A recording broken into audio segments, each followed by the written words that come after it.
और अब देखना पुण्यात्माओं, नो जहाज के जहाज भर के जाएंगे सतलोक में। बोलो सतगुरुदेव के। धर्मदास इसने मेरे से वचन लिया हुआ है कि सतयुग त्रेता द्वापर में जीव थोड़े ले जाना, और कलयुग में जब बिचली पीढ़ी आवेगी उस समय मैं आऊंगा। प्रथम चरण तो होगा कलयुग का, जब मैं मगर से सह शरीर जाऊंगा। उसके बाद फिर बिचली पीढ़ी शुरू होगी 1920वीं सदी के उत्तरार्ध में। 20वीं सदी कौन सी है? ये 1900 से स्टार्ट, 1901 से स्टार्ट होगी 20वीं सदी। और उत्तरार्ध कौन सा है? 1950 के बाद उत्तरार्ध शुरू हो जाता है। 1951 में दास का जन्म हुआ और उसके बाद ये बिचली पीढ़ी शुरू होगी। अब ये यहाँ से शुरू है बिचली पीढ़ी। 1947 में भारत आज़ाद हुआ, उससे पहले भारत में शिक्षा नाम नहीं था। 1947 के बाद जब दास 7-8 वर्ष का हुआ तो शिक्षा का सूर्य उदय हो रहा था। वो हमारे सतर की हमारी बहनें थी, उनको पढ़ाया नहीं जाता था। हमारी छोटी बहन थी जो सबसे लास्ट, उसको शिक्षा की फिर अलाउड हुआ धीरे धीरे, नहीं तो हम इतने शिक्षा के गुण से अपरिचित थे। तो फिर देखते ही देखते अब बाढ़ आ गई शिक्षा की, परमात्मा ने लानी थी।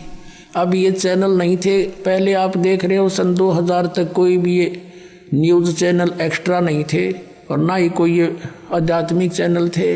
ये परमात्मा ने दया बख्शी और स्वयं अपनी बुद्धि देकर अपने सतर से जीव से यूँ काम करवाया है, ताकि मेरे बच्चे घर बैठे सत्संग सुना करेंगे। मोबाइल बनवा दिए हैं, पहले देख टेप था, बिजली चली जाते रहे, जा बैठे जाओ, बैठा रहो, 1 घंटे में आओ, इतना और काम हो जा, वो असली समय बर्बाद हो जा जब समय था फुर्सत का। तो ऐसी दया बख्शी परमात्मा ने, जेब में डालो, कान में लगाओ और सुनते रहो और काम भी करते रहो, मंत्र जाप करते रहो। और ये शिक्षा ये परमाणु बम बनाने खातिर ना दी थी, ये नॉलेज इसलिए दिया था। ये तो अपने साथ खरीद ली इन्होंने परमाणु बम बना के, और क्या की खातिर? एक पृथ्वी के टुकड़े पर कट कट मर गई दुनिया, महाभारत हो गया, लाखों मर गई, या पृथ्वी यहीं रहेगी। यही एकड़ जमीन, ये किले जमीन आपको दिखाई देते हैं। अरबों खरबों व्यक्ति रजिस्ट्री करा करा लट्ठम लट्ठा होकर मर गए, यही नौके नो यहीं रह गए, वो चले गए कि तक कुत्ते गधे की योनी में। तो काहे के लिए मरे खप्पे यहाँ पर? तो अब प्रसंग आ गया कि जैसे सतयुग त्रेता द्वापर में ये वो प्राणी जन्म लेंगे जो ईब भक्ति से पार नहीं हो पाएंगे, और कमाई इनकी खूब हो जाएगी किसी कारण से, और कुछ भी कारण बने उनका दुर्भाग्य उदय होगा, वो पार नहीं हो पाएंगे। लेकिन इतने दयालु है परमात्मा, अब फिर इतनी भक्ति करा दी इनकी, 3-4 युग तक ये खा पी लेंगे, मर लेंगे, ये दुखी ना होंगे। अरे दुखी होंगे ये कलयुग में आके, इन फिर संभालूंगा, पार ना हो तो फिर अब अनमटी फेर है। अब देखो सतयुग में हम वैसे जिस सुख को सुख कहते हैं वो सुख नहीं है, लेकिन हम उसी को सुख मान रहे हैं। परमात्मा कहते हैं झूठे सुख को सुख कहे, ये मान रहा मनमोद, ये सकल जमीना काल का, कुछ मुख में कुछ कहते। अब सतयुग में जन्म होगा उन पुण्यात्माओं का जो अब भक्ति से मैच्योर कर दी जाएंगी, और पार हों को ना तो पहले ऊपर धक्के खाएंगे। कोई असंख्य युग में उसको पृथ्वी पर पटकेगा, कोई हजारों युगों में ऊपर घुमाता रहेगा, इसको कति चूस के सारे पुण्य बर्बाद करवा के फिर पृथ्वी पर पटक देगा। और पृथ्वी पर फिर इसके पिछले पद होंगे तो सतयुग में जन्म देना पड़ेगा इसको।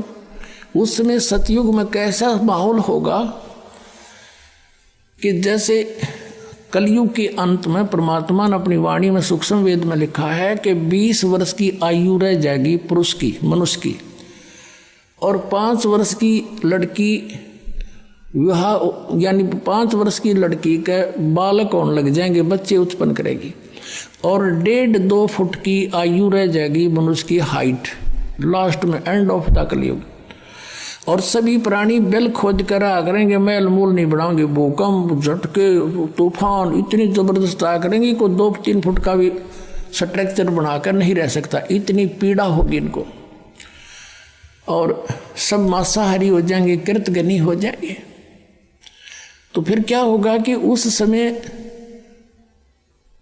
ये एक जो राजा हरिश्चंद्र हैं, ये सतयुग में जिन्होंने इतना तप साधना की थी और बड़े सत पर रुके रहे, वो स्वर्ग में हैं। उनको फिर 10वां अवतार बना के भेजेगा युकाल, उसके कर्म बिगड़वाण ने। उसकी बहुत लंबी तलवार होगी और उसका कद सबसे तगड़ा होगा, 7-8 फुट का होगा। और फिर सबको वो काटेगा जैसे परशुराम नक्षत्री काटे थे, क्योंकि वो तो ये मानने को नहीं, यहाँ का इलाज लास्ट में यही है इसके पास। सबको कत्लेआम करेगा, खत्म कर देगा। उस समय थोड़ी बहुत भी आस्था जिसकी मालिक में होगी उसने छोड़ देगा, जरा सी भी कोई थोड़ा सा भी डरने वाला। फिर क्या होगा कि इतनी जबरदस्त वर्षा होगी पूरी पृथ्वी पर, जल ही जल हो जाएगा। और वो प्राणी ऊंचे स्थानों पर जाकर रहने लग जाएंगे, पहाड़ों पर। और जैसे परमात्मा लिखा है कि 3 हाथ अंश खींच लेत कलयुग धरती का, और उगए कोई ना बीज हाल के जो पृथ्वी का। लास्ट के कलयुग के अंत में 3.5 हाथ का अर्थ है 3.5 फुट तक नीचे तक उपजाऊ अंश खत्म हो जाएगा पृथ्वी का। अब आप देख रहे हो खाद पर खाद ठोकने लग रहे, इसमें होगा क्या? कुछ दिनों में समाप्त हो जाएगा ये। लेकिन अब फिर मालिक कुछ दया बख्शेगा आपके ऊपर। अब यूँ हजारों वर्षों तक सतयुग जैसा माहौल होगा और समय पर वर्षा होया करेगी और थोड़े में गुजारा होगा। अब हम पृथ्वी ने न्यू पाड़न लग रहे हैं, कोठी बनावांगे, बंगले बनावांगे, न्यू करांगे, कार खरीदांगे, 1 किलो 20 खाद डाल दें, फिर हम खाने जोगे पैदा करेंगे दाने, घड़ी बकवाद नहीं बहावेगी, या फिर स्थिति ठीक होगी, बाग बगीचे लगेंगे, सुंदर माहौल बनेगा। देख लेना यहाँ पर फिर ऐसा ही बनेगा। कलयुग के अंत में वो फिर ये उपजाऊ तो है को नहीं और वर्षा हुआ नहीं, क्योंकि प्रदूषण बढ़ जाएगा। तो उसमें बूंद इसी पड़ा करेंगी जैसे ओस गिरती है, बस, इससे अधिक नहीं। फिर होगा क्या? तो फिर क्या होगा? ये वर्षा जब होगी पानी पानी हो जाएगा, जल जल पूरी पृथ्वी पर हजारों वर्षों तक खड़ा रहेगा। फिर वो धीरे धीरे सूखेगा और वो जमीन में सोख होगा। जमीन के अंदर का जो जहर है, जो अनउपजाऊ कर दिया जिसने, वो सारा ऊपर होगा बाहर, वो ऊपर आकर वाष्प हो जाएगा। फिर क्या होगा कि निर्जंगल वन उत्पन्न होंगे, झाड़ जंखाड़ वन, बड़े बड़े सुंदर पेड़, फलदार वृक्ष, बेल, और धरती फिर से उपजाऊ बनेगी। वो फिर सड़ेंगे, वहाँ इसके खाद का काम करेंगे। और जब फिर ये सतयुग के प्राणी उत्पन्न होंगे, जब वातावरण में बहुत शुद्धता होगी और वृक्षों के अंदर एक विशेष गुण है, वो कार्बन डाइऑक्साइड को ग्रहण कर लेते हैं, ऑक्सीजन छोड़ देते हैं, तो पूरे ऑक्सीजन बढ़ जाएगा। बड़े बड़े वृक्ष होंगे। अब माता पिता छोटे छोटे होंगे, बच्चे बड़े बड़े तगड़े होंगे।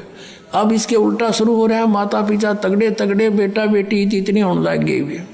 अब रिवर्स काम चल रहा है। तो ऐसे फिर सतयुग शुरू होगा।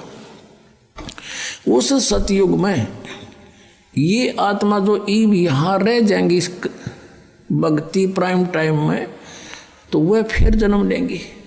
अब उनकी पिछली भक्ति से वो जहाँ लगाओगे समाधि भी लगेगी। अब उस अपने हथियार ने कितना प्रयोग कर लो, वही सफल होंगे। अब जैसे चाकू है, चाकू का उद्देश्य क्या होता है? सब्जी छोल ले, प्याज छोल ले, नींबू काटे, प्याज काटे, अपना काम ले, और उसने किसी का घसो दे, काम तो उड़े भी करेगा, फिर वो तो पाप इकट्ठा कर लिया। तो ऐसे उनकी सबकी अब अंदर जो है, जो ध्यान मग्न होंगे, क्योंकि उनको विधि ये बताई जाएगी, मेडिटेशन करो, 1-1 लाख की उम्र हो जाएगी वर्ष की, सुंदर आहार फलदार वृक्ष खाओ पियो मौज करो। ये जो गेहूँ चने ऐसे ये अपने आप पके अपने आप उगेंगे वहाँ पर, उन्हें तोड़ के लाने और मसल के खाने। ये होता सतयुग में। फिर कोई काम नहीं करना और इतने स्वस्थ शरीर होंगे, कोई बीमारी रोग नहीं होता। और वहाँ के जब भगवानों के बदले इसने छोड़ के दूसरा भगवान कोई ना सुनाने का, मैं समाधि लाता हूँ, मेरी समाधि वहाँ तक जाती है।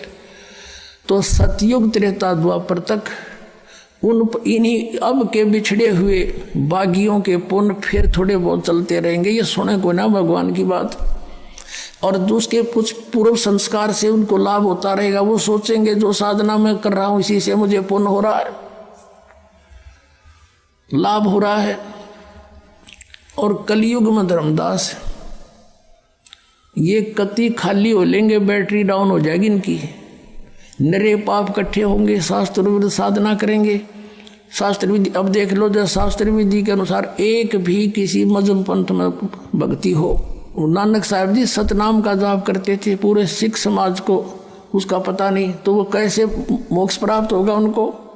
ऐसे ही पूरे हिंदू समाज में इस मंत्र से जाप होना एक को भी नहीं पता, कोई एंड बैंड नाम देते हैं। ऐसे मुसलमान समाज में, ऐसे ईसाई समाज में देख लो। तो ये सब शास्त्र विधि त्याग का मनमानी पूजा करने से अब इनकी पुण्य कमाई तो बनी नहीं, आध्यात्मिक कमाई बनी नहीं, अन्य सिद्धि शादी आ गई वो यहीं बर्बाद कर दी। तो अब इनका कुछ भी क्रिया काम नहीं करेगी, सब दुखी हो लेंगे। और जो साधना ये करते ये तो काम की थी ये कोई ना, पिछले प्रारब्ध दिन के अच्छे हैं नहीं, तो सब पर कैर टूटेंगे, बट नेचुरल है। और जब ये दुखी होंगे तो भगवान की खोज में कोई संत के पास जाएंगे, कोई किसी पंथ के पास जाएंगे, कोई मंदिर में जाएंगे, कोई मस्जिद में जाएंगे। फिर वहाँ मैं अपने बच्चों को मिलूँगा किसी भी तरीके से, और फिर उनको सतमार्ग बताऊँगा और मैं उपदेश दूँगा। वो लेते ठीक होने लग जाएंगे और वो फिर मुझे पहचान लेंगे। और नकलियों गुरुओं की किताबें बन चुकी होंगी, जब मेरा संत जाएगा वो उनकी पोल पाड़ के और सबको सार्वजनिक कर देगा, और मेरे बच्चे मुझे पहचान लेंगे और सतनाम जाप करके सार नाम लेकर मेरे पास न्यू आवेंगे। तब कलयुग तक इसको छुपा के रखना। इसलिए परमात्मा ने सतयुग त्रेता द्वापर में जानबूझकर फ्री छोड़ दिया था, खा लेने दे धक्के न और अब देखना पुण्यात्माओं, नो जहाज के जहाज भर के जाएंगे सतलोक में। बोलो सतगुरुदेव।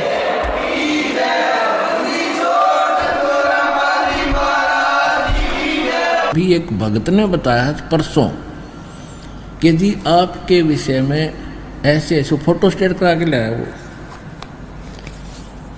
ये कबीर पंथी शब्दावली का फोटो स्टेट करा रखा उसने। और ये कबीर पंथी शब्दावली हमारे पास रखी थी, इसमें दिखाते आपको।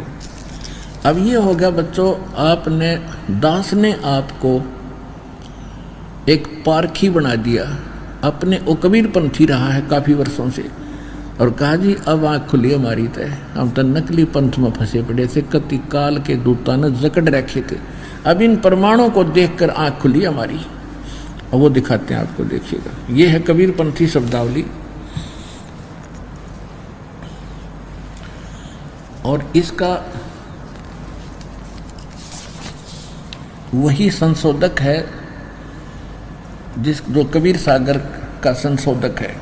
कबीर आश्रमार्थी वैद्य भारत पथिक स्वामी श्री युगलानंद बिहारी निर्मित। मुद्रक प्रकाशक खेमरा श्री कृष्णदास, अध्यक्ष श्री वेंकटेश्वर प्रेस, खेमरा श्री कृष्णदास मार्ग, मुंबई। अब देखिएगा इसके 698 पृष्ठ पे कबीर पंथी शब्दावली के यहाँ से स्टार्ट होता है। 44 नंबर शब्द है, 44 नंबर शब्द। गुरु लाए मुक्ति के पान प्रीतम आए हो, पान परवाना देत जीवन को, वे पावें सुख धाम जिनको परमात्मा सही वो अपना सच्चा नाम देगा, उनको सुख धाम सतलोक प्राप्त होगा। 14 लोक पर ज्योत निरंजन, 3 देव प्रधान, और तीर्थ व्रत और 4 वेद में, इनमें जगत भुलान। और 7 सूरत के ऊपर कई 100 पुरुष, पुराण पुरुष माने आदि पुरुष है।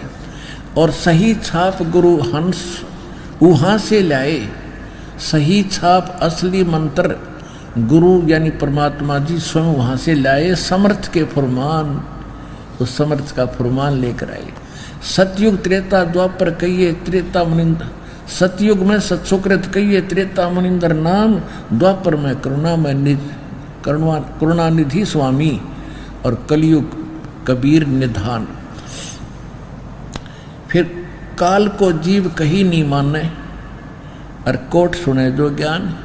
जैसे लाख अग्नि में पिघले बिछुड़ते काट समान, जैसे लाख एक पदार्थ होता है, अग्नि के पास तो पिघल जाता है, बाहर दूर करते ही वो उसाई कठोर हो जाता है। तो काल के जीवों का स्वभाव बताया है कि सत्संग सुनेंगे जब तक भगत से दिखेंगे। अब बड़े महान भगत हैं, बाहर जाएंगे वो बकवाद करेंगे, लेकिन सही वही होगा भक्त जो सत्संग और बाहर एक जैसा आचरण रखेगा। तो क्या कहते हैं, जैसे 1,00,000 अग्नि में पिंगलाए और बिछरुत काट समान करड़ी हो जा, जो कर्ता से जे कर्ता से सब जग उपजो, जिस कर्ता से सारा संसार उत्पन्न हुआ, भूले ठोर ठिकान उसको भूल के, और जुगन जुगन के बिछड़े हंसा फिर भेंटे पुरुष पुराण। अब युगन युगन के बिछड़े हुए भक्तात्मा उस भगवान से को मिलेंगे। कैसे मिलेंगे? कहते हैं भेंटे पुरुष पुराण 13 पीढ़ी ज्ञान राजधानी। वो 13 पीढ़ी, जो 13वीं पीढ़ी है वो है ज्ञान का गढ़, ज्ञान राजधानी। दोनों दीव ले पान, दोनों दीन ले पान।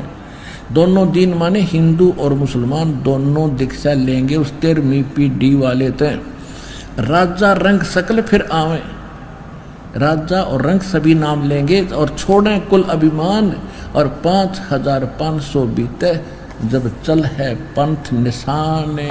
होय होय होय।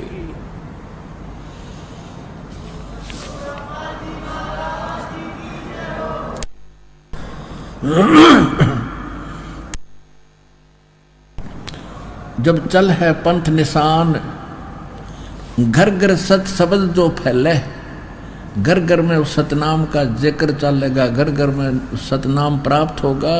और सतयुग बरते आन, सतयुग जैसा माहौल हो जाएगा इस सूर्य संसार में। सतयुग बरते आन, और साहेब कबीर आए निज घर सो फगुआ दीनो नाम। जो इस 13वीं पीढ़ी ने चलावेगा परमात्मा कबीर ही समझ लेना। निर्गुण भक्ति रूप कलयुग में वेद मरव नहीं जान।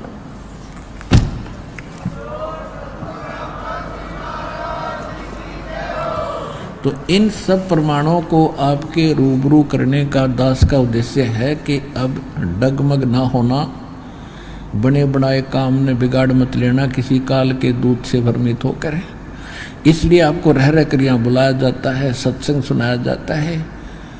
और जब आप ऐसे उमड़ कर आते हो, दास का हौसला बढ़ जाता है कि दास परमात्मा ने जो मजदूरी दी थी दास की सफल हो गई है। पूरा विश्व जागेगा, भक्ति पर लागेगा, सारे संसार का कल्याण होगा। आपकी 101 पीढ़ी पार होगी, ये नोट कर लेना। बोलो सतगुरुदेव।